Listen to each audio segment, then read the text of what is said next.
Hey everyone, how's it going? Yo, Happy New Year, everybody. Happy New Year. How's Happy everyone New doing? Year, guys. Good to be here. Good to have you. Likewise. Thanks for joining. Absolutely. Can't be a better start to the actual new, yeah, fantastic 2026. I can't believe we're already in 2026. Unbelievable how time goes by. Yeah, for me, nearly a decade in crypto. Excited to see what this year will bring to us.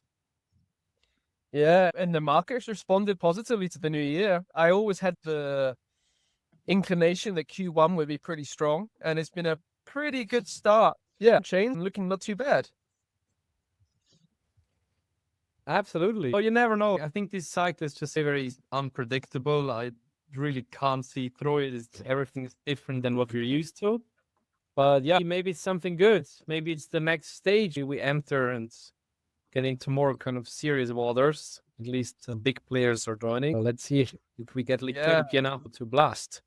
yeah, exactly. Yeah, I think that you've been in the space for almost a decade now, like you said. I'm a little bit less. I am in my eighth year now, and the whole dynamic has changed so much in that time. We're in a whole new sphere of crypto. The trenches is all very different, but exciting. I think it's a good time to deploy capital.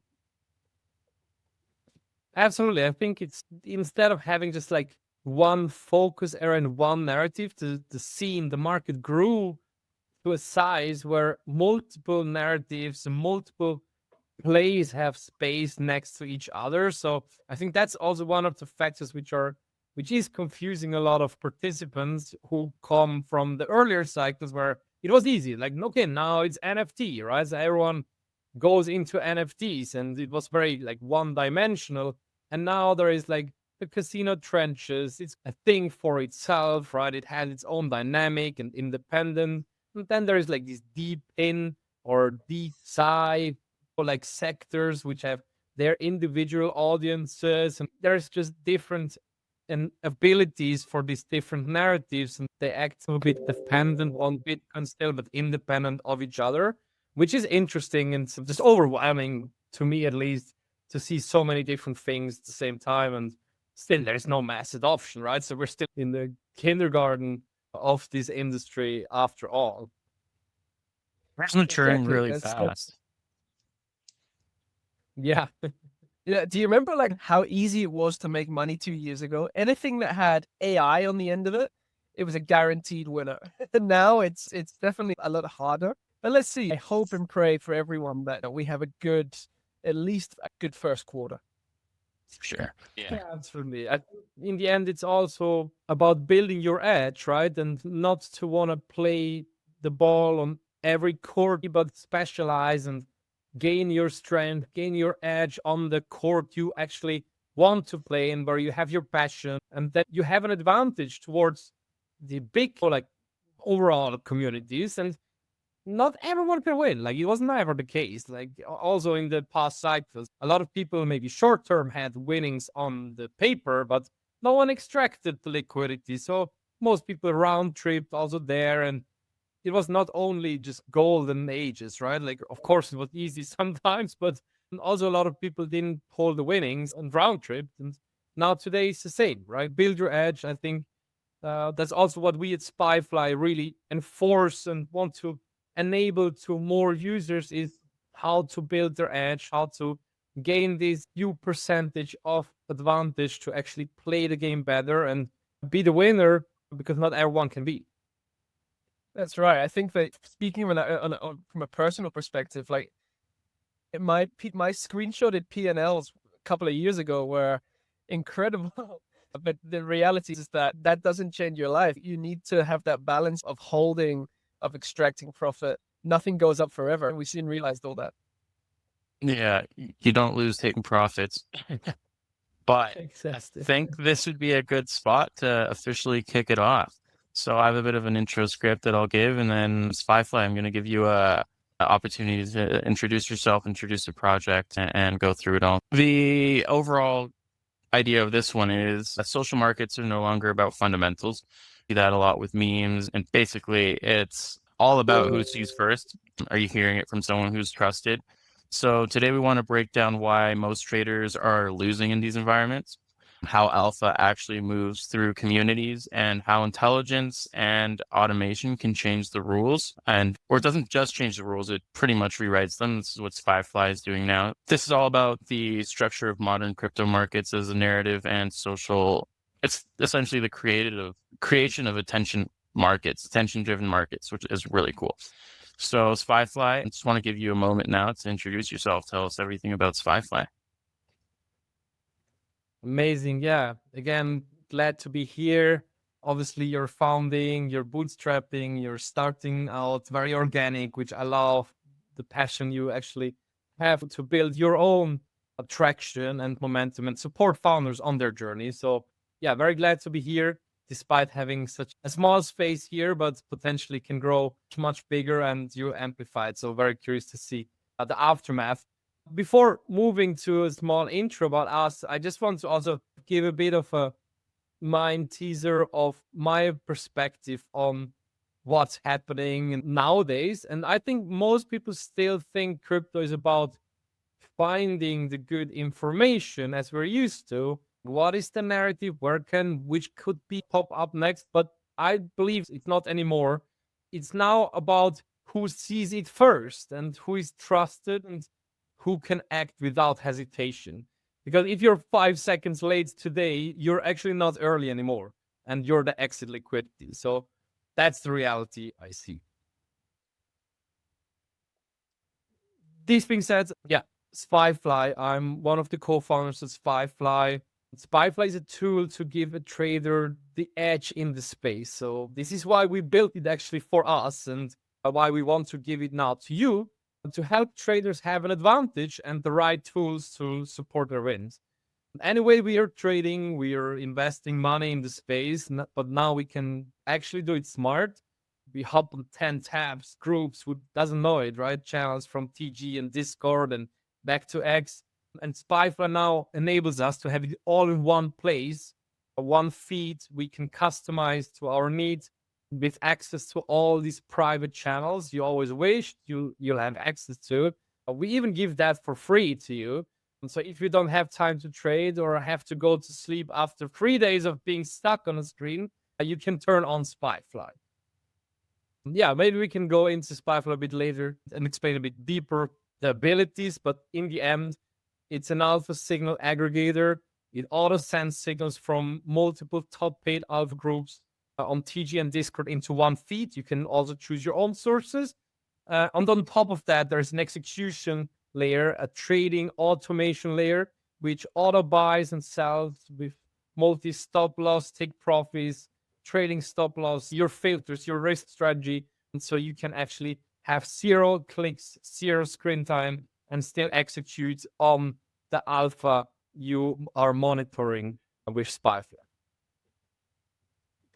Yeah, I've seen some of in your X community, some of the P&Ls there are really great. It's proven to be successful, which is amazing. Obviously, we've had a conversation a couple of weeks ago, and I've been mightily impressed by yourselves and what you've built, having used it as well. It's very, very cool, and I'm really excited for all of our listeners to understand the potential here. Because like you say, there does come a time where you need to go to sleep and you can no longer manually just track all of your alpha groups and things of that nature. This is super exciting, man.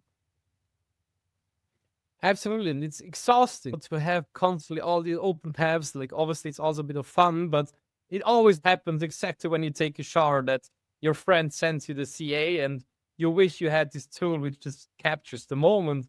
So now you don't miss it anymore. I think that's a big relief in our everyday life. And I think a lot of people enjoy it now being part of the community. We have a lot of like tools for the small traders, for the retail. People can invite each other, can earn fees, can become a spy to enable their secret communities to strengthen the network. So you don't necessarily need to be playing or trading with your own money to become successful within the Spyfly ecosystem. You can just become part, build your own channel with signal automation to build a community and start monetize that, or just invite your friends who trade more often and leverage some fees. So there's a lot of opportunity just being part of this ecosystem now in these early days, where there's a lot of room to grow on at all ends as a user, for us as a platform, and for everyone actually being part.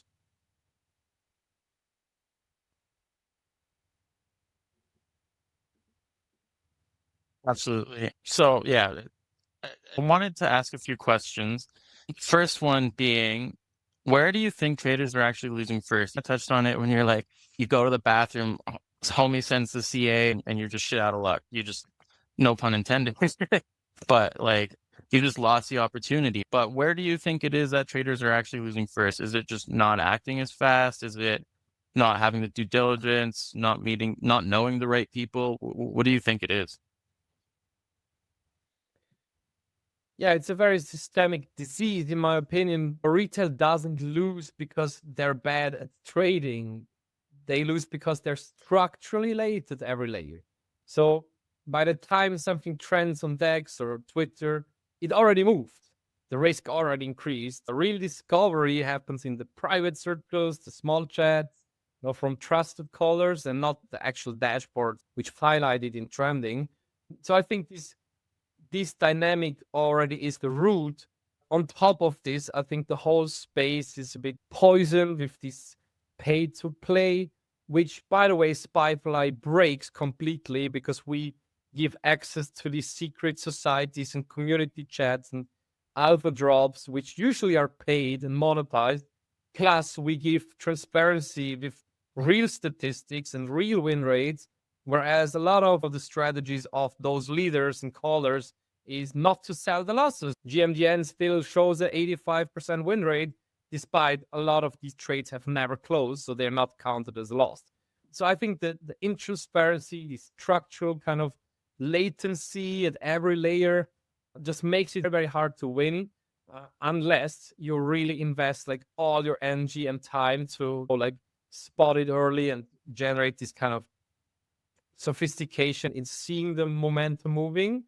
FYI, like, we're going to launch now with one subject matter expert who's manually assessing like our signal aggregation, a conviction play preset source with really like human selected conviction plays as signals, which is very promising for people to follow. And hopefully this is going to be a huge success to actually bring momentum into the win rate.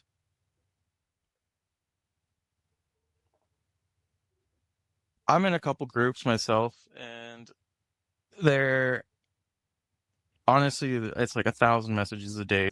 I just can't keep up. So I can clearly see the value in some of this. I also see them posting their P&L, 15x, 13x, 30x, whatever. You see it all the time. And I was talking to the group leader, I guess, the admin, one of my friends, and he was like shilling me the importance of getting a bot, a snipe bot, telling me seconds matter, and I didn't quite get it, didn't really quite care that much, but it's starting to make more sense. But I want to ask you, maybe in more like clear, maybe you can explain it more clearly, like, why does 5 seconds or less even being late matter so much more now than it did before?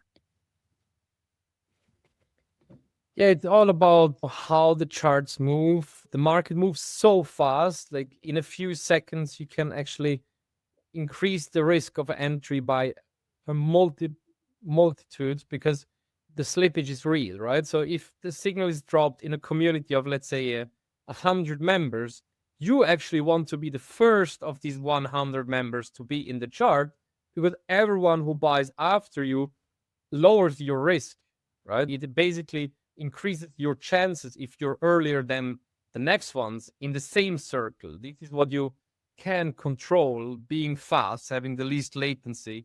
So with a tool like Spyfly, you're at least by design always the first to enter the chart from the people who are in this group, which gets the contract address dropped, right? So because your bot is always faster to pick up the CA, execute it, than if you need to copy paste it into a different sniping tool, and this manual delay already makes you slow. not to speak even if you come 5 minutes late because you were just off the phone and then you see it and then you go and buy it, right? Probably already a lot of other people have bought.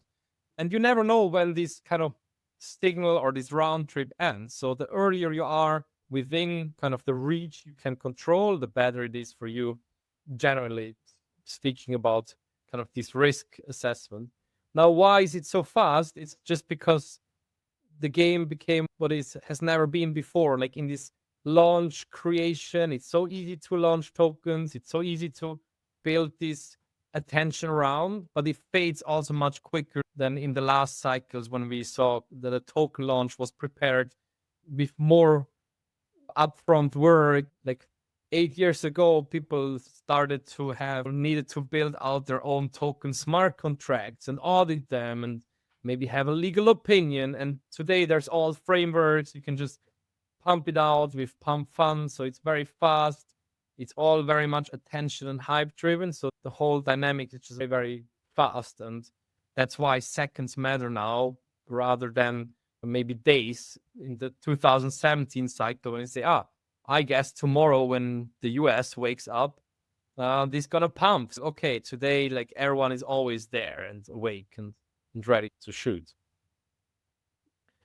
So we live in a very much a PvP trading economy now. So curious as to why you think that is. Why it's you can PvP with people in the same group now. That's just the reality of it now. Do you think it's due to the case of that people have been so heavily burnt over the past couple of years and they see a 50-60% move on a token and they're like, I'm selling that now, as compared to when I look back 6-7 years ago, is that people would buy it, they'd see it do a 300-400x, 300-400% move, and they'd be like, oh, okay, that's cool. I'm just going to hold it anyway.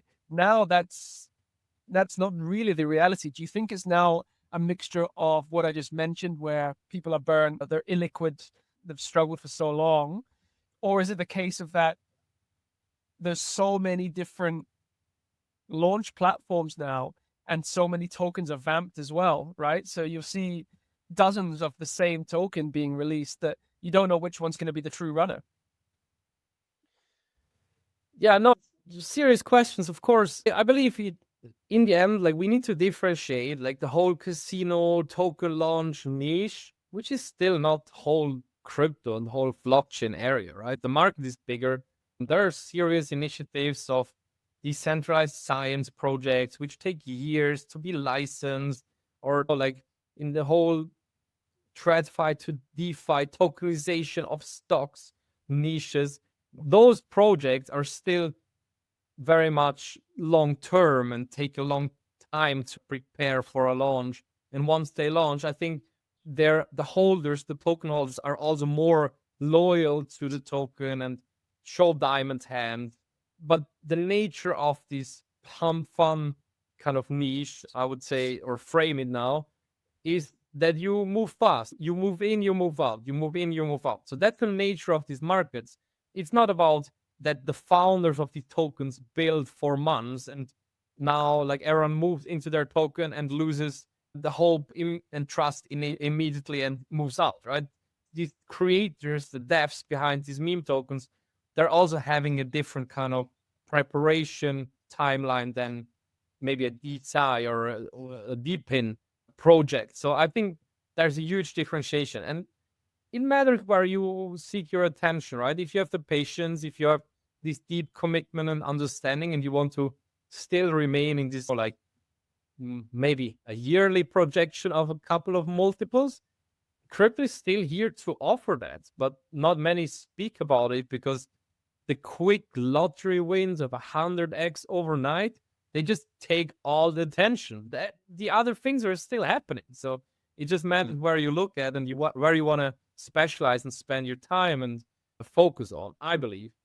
Now, when we speak about this whole casino market, obviously, it's all a competition on attention. So if Trump or Elon makes a tweet of his new dog and the name, or he drops the dog's name, what we all see, right?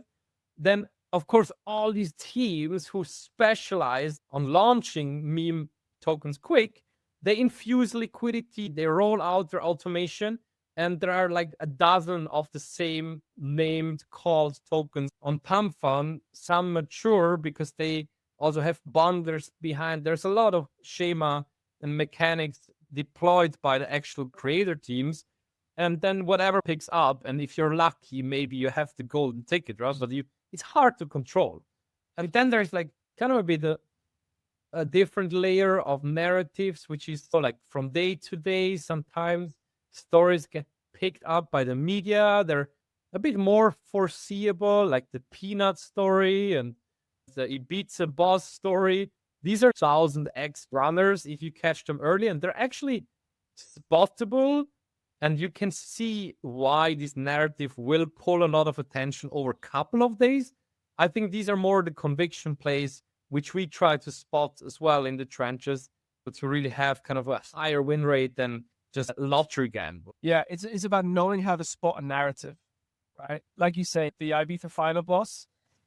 I remember seeing that first on my socials, on my timeline, and I was thinking, what the hell is this dude? I never expected it to explode the way that it did, but a lot of the guys that I know, they're like, yeah, it's about spotting narratives. It's about knowing something is not going to be like a second quick pump and dump. And you might be unlucky and you might be in that particular token, but if you find the right runner, like you say, it really is a life-changing trade. But even then, Yeah, the Ibiza boss, there was probably 50 tokens that popped up right at the same time. How do you know which one to buy? yeah, maybe you need to buy, I don't know, $3 of all. It's still a good trade. Yeah. Well, maybe this is where like Spyfly comes in, right? Because you can see which teams are behind it or who's calling which one. If the right caller is calling, then Absolutely. Yeah, no, all kidding aside, obviously, this is exactly where we come in building this transparency layer around these callers. Like, we want to say who called this. Like, Alpha today is timing, of course, plus it is reputation. Because if the right teams are behind it, the chance that this token, this boss token succeeds rather than the 49 different ones is much higher, right? Because they can pull the outer layers of liquidity in using their channels of reach, so we can see like which tokens are called in which circles at what time, can spin up this kind of correlation and have a better understanding of this context. And so that's actually an analytics layer we're building out right now to actually score out opportunities. We already have certain abilities like of who called it first, have it been called in multiple groups, enabled already. But I think there's much more transparency possible, like going deep into this caller analytics, caller intelligence, and see like how signals behave to filter out noise. Because in the end, it's all about the less noise, the better win rate we actually extract. Yeah, I think as well, it comes down to the early buyers, the guys in which you're pulling this data from, the really successful callers, for example. Being realistic, we know that they multi-wallet a large percentage, but it's then figuring out who are the ones that are actually holding. That's the ones that are probably going to be the winners, right? Yeah, there's obviously a lot of information you can see from like the on-chain analytics, like who is behind these wallets. But there is also a lot of games being played with these on-chain analytics. A lot of people switch wallets to be secret inside a token because they know they have a lot of copy traders, or others purposely remain in with a wallet which is known, but in the end try to sandwich with kind of unknown wallets. So also this on-chain information not always can be fully trusted. So you always need to think through these different games which are played. And that's why in the end, the speeds, the execution, like the timing is very relevant, because every percentage of risk you can diminish is a plus for you and protects you against other people and how they act with their kind of play. Yeah, mentioning copy traders there, I found it really interesting. I was doing some research over the Christmas period, and there was one particular trader on BSC, and he had this really interesting strategy. So he was copy traded by thousands of different wallets. And what he was doing, he was practically buying every single play that there is, right? He would buy automatically, then the copy traders would then buy. And then instantly, as a hit of 2x, he would remove his initial. And essentially, it's a really smart way to trade because your risk is practically zero then, because you're riding on free money. If it runs, great. If it doesn't really matter because you're not losing out. I think it's a really curious and interesting strategy. Like you say, is lowering your risk levels as soon as possible. I think that's the real way in lower liquidity markets to do such a thing. Yeah, that strategy is only open to a select few, though. Yeah, I tried it, man. Didn't work for me. That must not be good enough. Yeah, no, exactly. It's all about the reach. If you have the reach, if you have the influence, like the whole game starts to be very easy. But for the normal retail, it's a bit rigged. And the retail isn't stupid. It's just late every single time. That's like where we want to drill change. You're talking a lot about the guys who are calling it. I'm just like, what? How do you measure whether someone like a caller is actually good? Obviously, there's the ones with the huge PNL that are getting most of the attention, most of the copy trading, but I'm sure there's a lot of other wallets that aren't known. But how do you measure whether a caller in like a group chat or something is actually good? No, obviously it's all going back to the success rate, right? There's a whole kind of different type of callers. Like there are callers, they call a lot of tokens, let's say 100 different calls a day, all very early, all super high risk, super low cap. It's hard to compare with someone who does share maybe a few days a week as a human selected conviction play in kind of the low 6, 7 digits market cap ranges, right? It's very, very hard to compare. So I think where we want to go is not necessarily be the person with the guillotine and say you're good and you're bad. We just want to make sure that there is more transparency for you as a user to assess and to have reliable KPIs to build your opinion and build your strategy upon. Some people want to play in this low cap, high risk plays, and you will need a lot of calls to hit one runner. And but if you hit it, and some people say, okay, I want to be more a bit on the safe side and have a different source and different understanding. But what is a combination of for all of them is if you're in the trade earlier, you're always better off. So if you go to sleep and you miss the call, you always it's a shitty feeling to miss this moment. So these are things, the patterns which are across all groups, no matter your strategy. And this is solved by Spyfly already.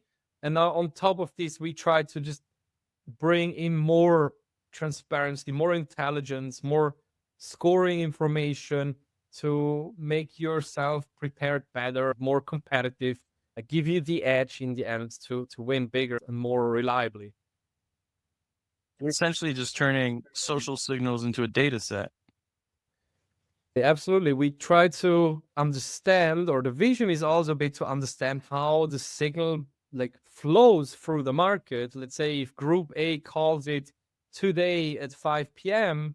and we know from historic data that this group typically calls tokens very early, it's expected. And then maybe a bigger group calls it at 8 p.m. and tomorrow the group which calls it is usually late. These are indicators for machine learning or AI to say, okay, maybe we can predict optimal sell points and patterns, which then help to auto trade end to end and improve the risk strategy from a static, hard set pattern to something more dynamic, potentially outsmarting a lot of the other participants in the market. So I think there's a lot to leverage on this signal behavior kind of data, which we obviously have a very unique access through the spies, through our own monitoring of various privates and secret channels across groups in Discord and Telegram. How did you get access to those groups? Is it because members that use Spyfly integrated into their groups, or is it because you know them and you've been able to get in them yourself? Yeah, it's a little bit of all, right? So in some, we are personally sitting since before Spyfly, do the manual labor monitoring. Some of us have NFT gated access to groups. Some of us pay premium. And then there are the users, they have premium access, their friends group. There's a lot of different type of caller data and caller groups, which can be assessed. And I personally believe every group, every call has its value because it always gives you more context to the whole environment. So it's a really combination. Also, we do collabs with groups, who want to have SpyFly for their members enabled. So if they actually drop a CA, their members can sit back, lean back, and just execute behind the leaders. So there's a lot of different kind of combinations of accesses we can leverage this data from. I love it. Okay, I think.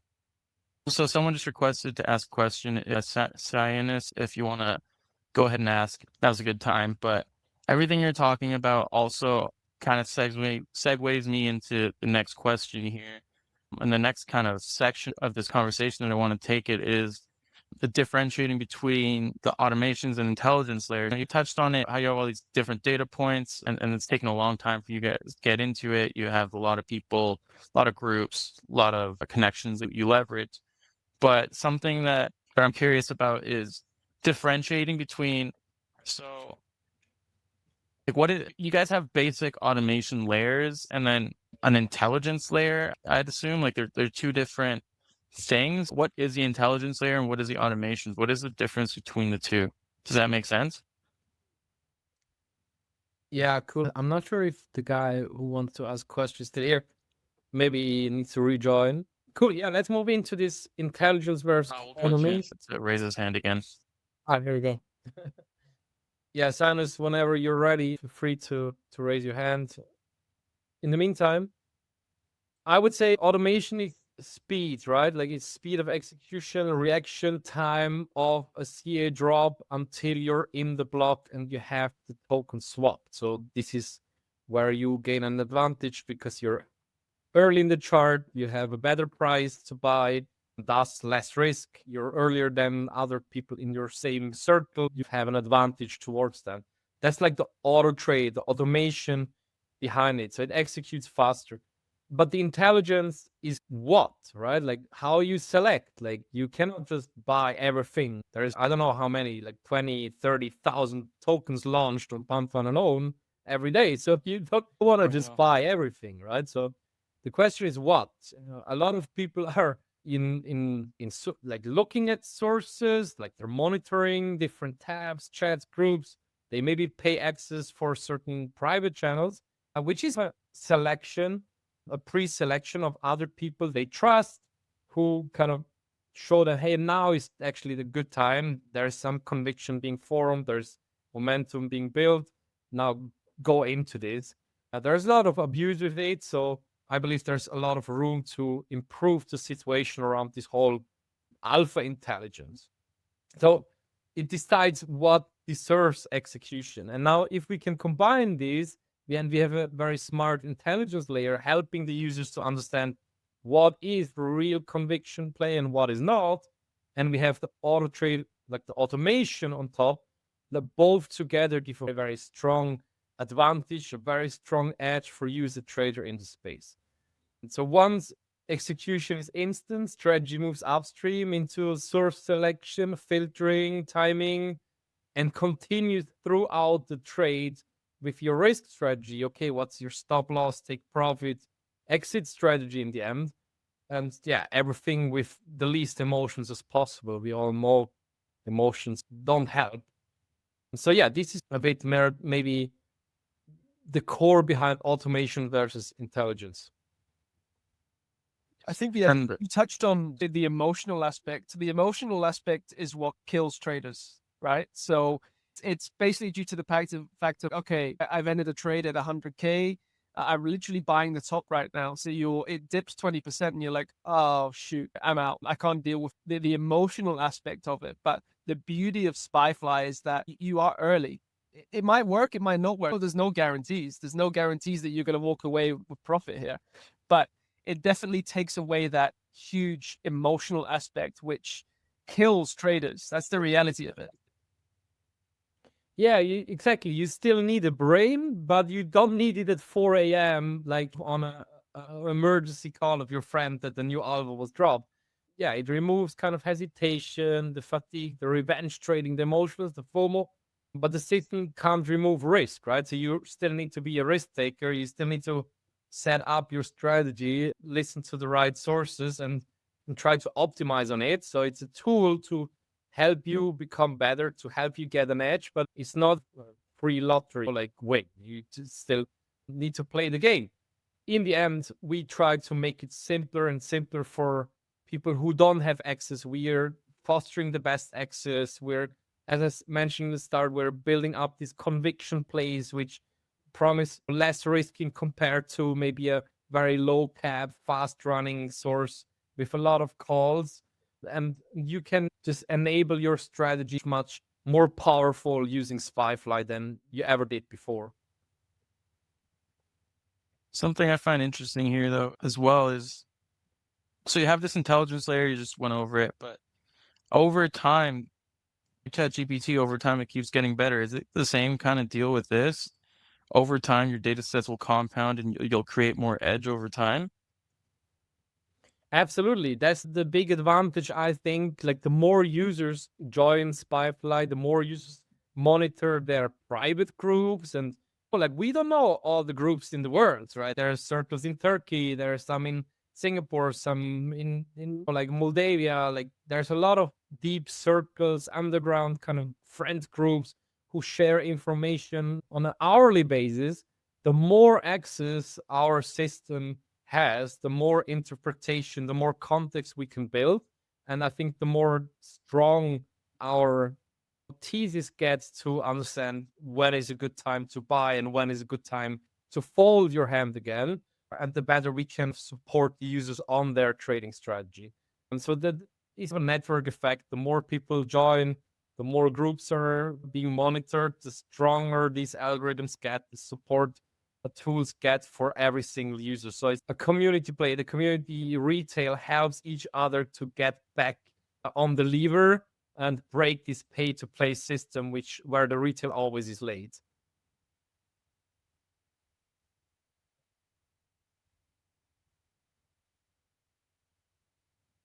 Yeah.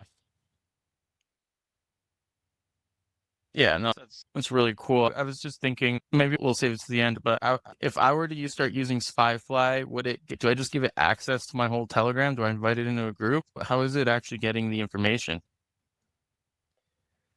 Yeah, there's multiple layers for you to start using it. First of all, you don't need to give it access to your Telegram. It's a completely optional thing for you to do.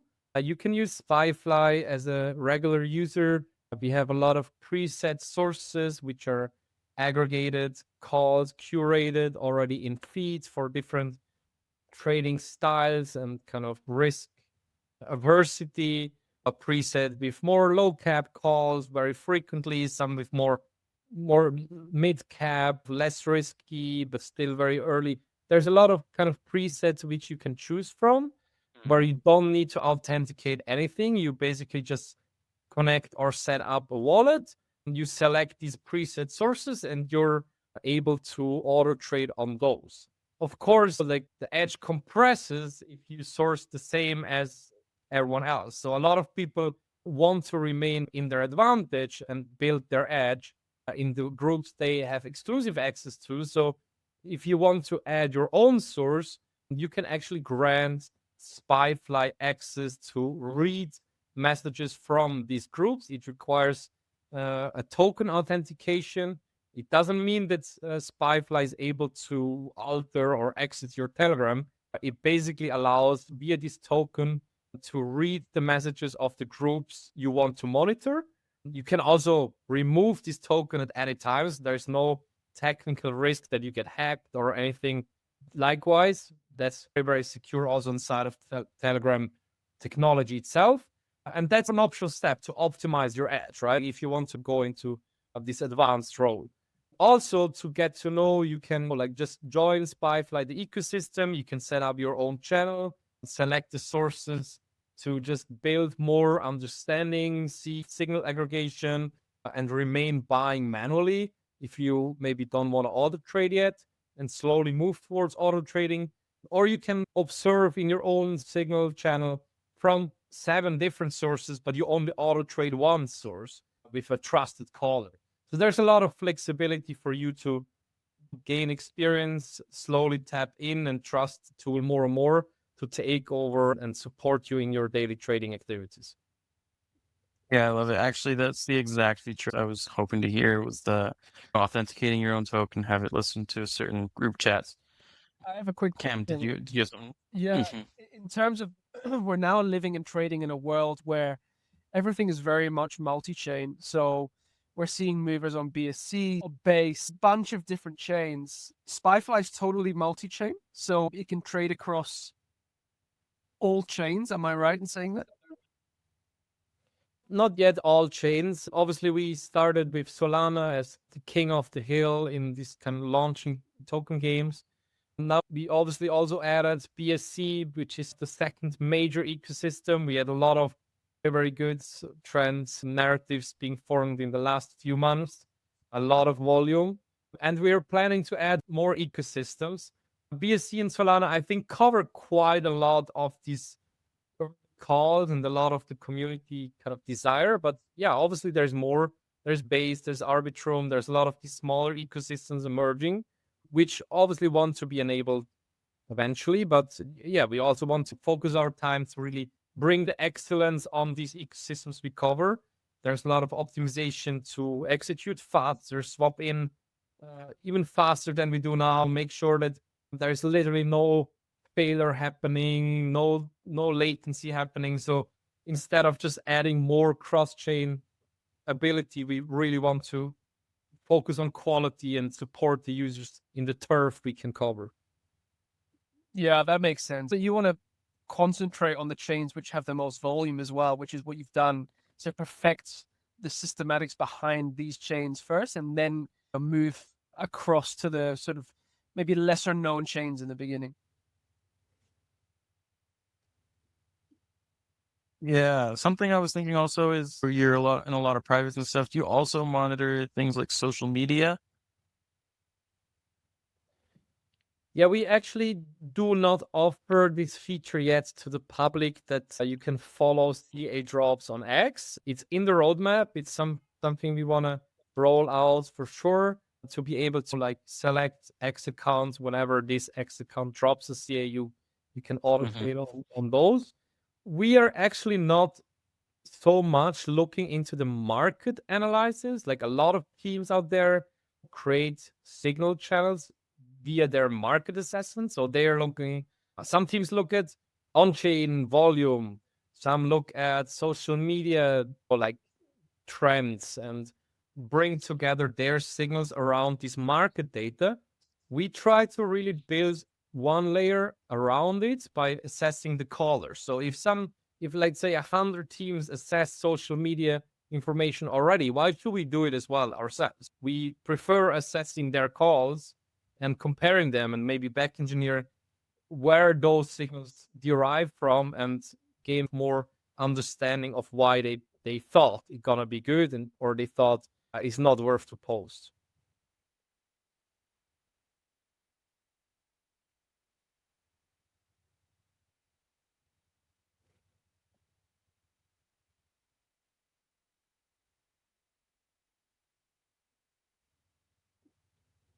Yeah, that makes a lot of sense. Concentrate on what you're essentially on what you're good at as well, right? And be niche in that space. I think everything which you've said as a trader just makes a bunch of sense. And to all those that are listening now and in the future, I think we'll see Spyfly becoming something huge in the future, man. I really do. I think you're onto something really big.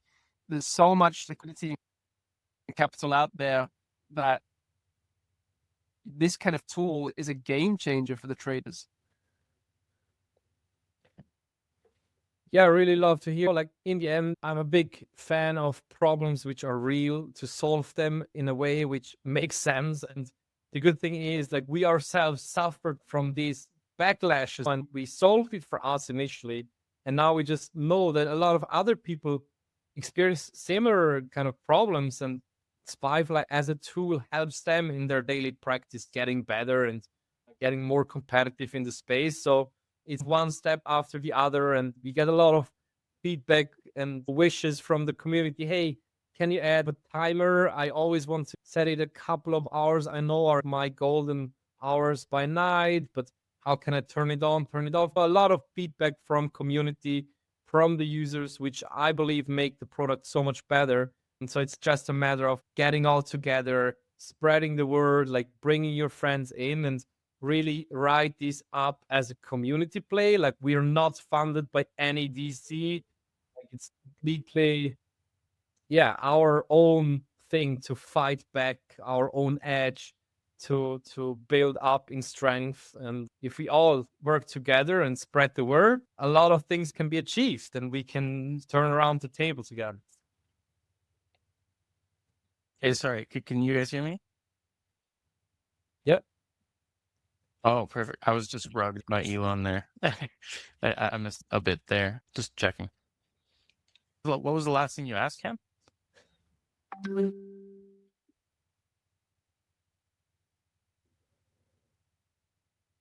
Oh, Hey, I'm back. I was also wrecked. looks like it's getting choppy. Yeah, we're just going through in terms of, yeah, bringing power back to the people. That's essentially what you guys are doing. You're giving the little guy an opportunity here, which is something which is key. I was saying that I think the SpyFly is going to be a huge trading tool moving forward. And everything that I've heard over the past couple of weeks, I love it. And having used it myself, very easy to use. You've used it, Cam? Nice. Yeah, very good. Awesome. One thing, I just have a couple more questions. I was really curious about what parameters. So you're essentially making auto trading, you're adding all this intelligence, you're gathering all the social data sets, turning it into alpha for people to act on, and you're given the opportunity to do things instantly. You did touch on this briefly, but what does strategy actually look like? What kind of strategy does Firefly let you execute on that you wouldn't have had the chance to before? Yeah, I think probably if you're manually trading, you can do everything, right? So there's nothing which can be not done manually. It just takes a lot of commitment on the screen. What Spyfly is, it allows you to go with zero screen time and still execute your risk strategy. And so in terms of filtering your entry, you can say, okay, like my comfort zone is in between 50 to 200K market cap. I only want to take calls which are within this bandwidth, or maybe it's different. Maybe you have a certain threshold of a minimum volume or a holder account you want to see within a token before you buy in, or like filters which are based on the caller identity. So you're within a group of friends, you have one guy who's always posting shit calls. Like you maybe want to exclude him from auto trade, right? So there's a lot of these kind of small filtering abilities to make sure that you can follow your buy-in strategy and actually buy only the conviction plays which match your risk aversity. And then once you bought, the actual trade risk strategy comes into place. So you want to set a stop loss, maybe multiple, right? You want to set take profit points. We have a round trip prevention feature, which is called a deadlock. So if the price already gained a certain amount and it dropped again, it's similar to a trailing stop loss, that it actually allows you to take some wins before it round trips. And so there's a lot of these past entrance risk strategies, points you can set to actually be able to exit the trade without your emotions also in the auto trade setup. Amazing. And so let's say Spyfly blows up, it's huge, everyone's using it. Is there a point where too many people can rely on the same intelligence layer? If one trader or caller becomes so credible that their signal moves the market by default, and that already exists for some people, but when does reputation stop being the information and become more of a self-fulfilling prophecy? Is there a point where this can break? Yes, I believe if everyone blindly follows the same intelligence layer, the edge must compress, right? So that's why intelligence in the end has to be adaptive. It's not static. The good thing is a lot of people have their own sources. Like they want to build an additional edge within Spyfly. So if you're in a circle where you have exclusive access, you enable Spyfly to be faster than your circle. Maybe the same token is called in a more publicly accessible group somewhere else later on.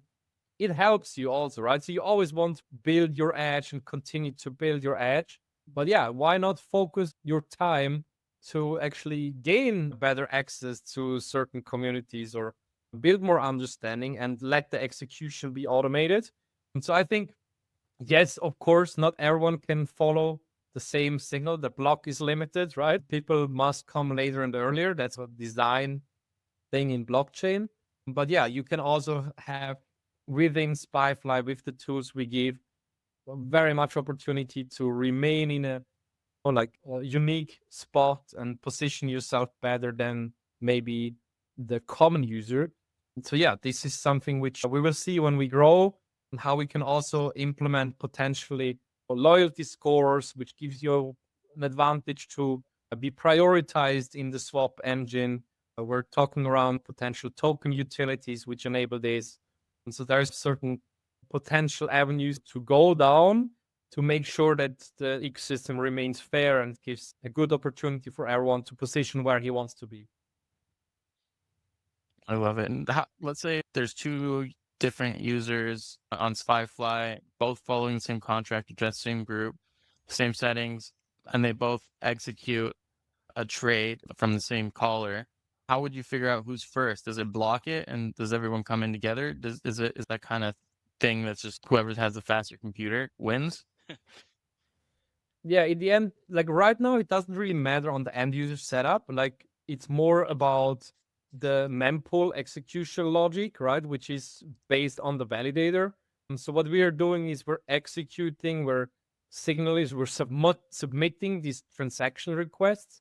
We have Jito going live, which bundles also transaction requests, which kind of gives a bit more throughput. Some people will prefer not with Jito and increase the bribe. So we have a lot of these optimization settings also there for speed. But it doesn't really matter on the machine you're using, like it's a Telegram bot, so everything's based on validation and the mempool. And in the end, it's also a bit of luck, right? Like sometimes a transaction gets included, or let's say 100 people, like with two people, they're going to be in the same block. But if 100, 200, 300 people try to execute the same block, some will be pushed towards the next block, right? So that's something which only the validator can steer, and they try to be as neutral as possible. But yeah, we are obviously optimizing this. We're looking into batching of transactions. The bundling via Jito is the first step, which is natural and state of the art. Like we're having more ideas and more complex abilities within the system to batch smartly and especially lower amounts batch together. There is a lot of implications on slippage, and we need to look into those very like diligently, because in the end we are just giving you a tool. We don't want to control your trading strategy. So the more control you have left as a trader, the better it's for everyone involved. We just want to make sure that you can build your best edge. But obviously we're talking a lot about these things and how we can keep the system successful and reliable, and when it scales up to like tens of thousands of users as well. I love it. Thank you so much. I think so. I'll open up the space again if anyone in the audience wants to speak. It looks like 0 requested to speak a role. So if you have any questions out there, now's the time. Go for it, 0. I have a question, but I want just appreciate that. I appreciate a lot. Thanks, Spyfly. And thanks for the team. Love it. Awesome. It's Firefly. I just want to give you a moment now to explain anything, what you're building, anything you want people to pay attention to, what you're experimenting with right now. No pressure, just share anything you'd like to now. And then important is where they can find you guys. That's an important part. Yeah, absolutely. Very easy to find. Like obviously click on the speaker icon, Spyfly in our bio. We have all the links. On Telegram, type in Spyfly_bot. The onboarding should lead you through all the options. You can create your channel to build community and just look into signals, but you can also auto trade. And so everything is really guided for beginners up to the pro level. We should be a very good venue for you to increase your edge in the space. So maybe something to remind and remark, Spyfly is not about giving people more calls. It's about helping you understand which signals actually matter and execute faster on them to really get a critical advantage. Yeah, what we're building now is really this caller intelligence. There's going to be a lot of focus on not who screams the loudest, but who actually moves the markets consistently and help you build out this understanding without emotions. But also the bot itself has a lot of releases. We're continuously, every week, we have a release with new features supporting. We have a very active community. You should become active, refer friends. We're very open to listen to your requests, how you may see the product improve. We totally see ourselves as part of the community. We're users ourselves. And so, yeah, I really want to say, let's build something together where we gain back the lever, where we gain back the strength. Like we, the people we support to win, we're supposed to win, and we should actually take this right back from the elite or the insiders who constantly abuse this control, which you just mentioned before, also around copy trading. And yeah, go also Spyfly Agents is the signal aggregation channel, a lot of information. And most important, follow us, tell all your friends about it. And yeah, it was a pleasure being here. Amazing guys, amazing job, guys, and was really pleasant to speak to you. Likewise, this has to be one of my favorites so far. Thank you so much for jumping on Spyfly. Really cool stuff. Finally, just if anyone wants to join our next space, we'll be doing it on Wednesday. You can see it on our X page. Make sure you turn the notifications on, give us a follow, and we'll be covering AI and creativity within the crypto space and how to use AI and not end up with AI slop. Appreciate all of you. Thank you so much for joining. Thanks, guys. That was great. All right, I'll be ending it now. Bye, everyone.